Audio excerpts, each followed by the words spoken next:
দিকে দিকে জমা জল, দুর্ভোগ তো আছেই, কোথাও আবার জমা জল কাটছে প্রাণও। আর এরই মধ্যে এবার জলমগ্ন এলাকা পরিদর্শনে গিয়ে বিক্ষোভের মুখে পড়তে হলো বিজেপি বিধায়ককে। রবিবার বনগাঁ পুরসভার 21 নম্বর ওয়ার্ডে যান বনগাঁ উত্তরের বিজেপি বিধায়ক অশোক কীর্তনিয়া। সেখানে তাকে সামনে পেয়ে ক্ষোভ উগরে দেন স্থানীয় বাসিন্দারা।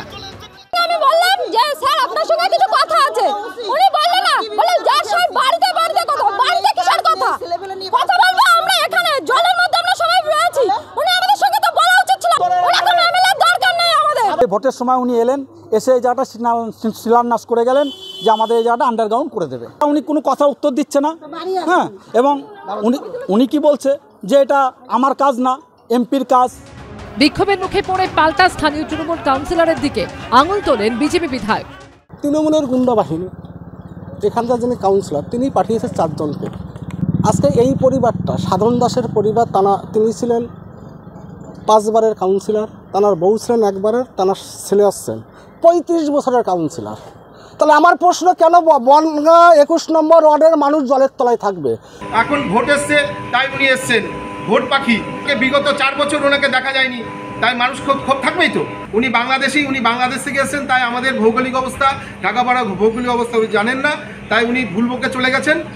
একদিকে যখন বনগাঁয় বিজেপি বিধায়ককে ঘিরে বিক্ষোভ দেখাচ্ছেন স্থানীয় বাসিন্দারা, তখন উত্তর 24 পরগনারই গাইঘাটায় জমা জল নিয়ে বিক্ষোভ দেখানো বিজেপি। নিকাশি ব্যবস্থা সংস্কারের দাবিতে পাঁচপোতা বাজারে রাস্তা অবরোধ করল তারা। সমীরণ পালের রিপোর্ট, এবিপি আনন্দ, উত্তর 24 পরগনা।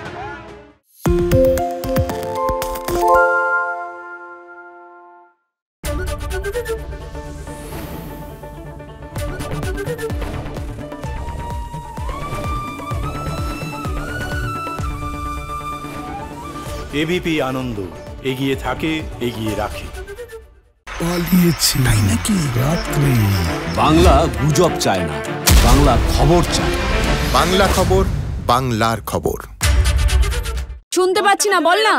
আরে 10 টাকাটা ব্যাপার নয়, আজকে 40 টাকা দিচ্ছি, কারণ 40 টাকা। বাংলা গলাবাজি চায় না, বাংলা খবর চায়। বাংলা খবর, বাংলার খবর। সত্য অন্তহীন, সত্যের খোঁজও তাই, সত্য সন্ধানে তাই আমরা অক্লান্ত, অকুতভয়। এবিপি আনন্দ নতুন ভাবনার প্রতীক, যা মনে মুক্ত, তথ্যে যুক্ত এবং যাবতীয় সীমানার বাঁধন থেকে মুক্ত। সীমা না শব্দটির মধ্যে লুকিয়ে আছে মানা শব্দটি, যেন চোখ রাঙানি এক অদৃশ্য বেড়াজাল, যা আটকে রাখে আমাদের এক ছোট্ট গণ্ডির মধ্যে। একমাত্র সঠিক খবরই গড়ে তুলবে এক মুক্ত সমাজ।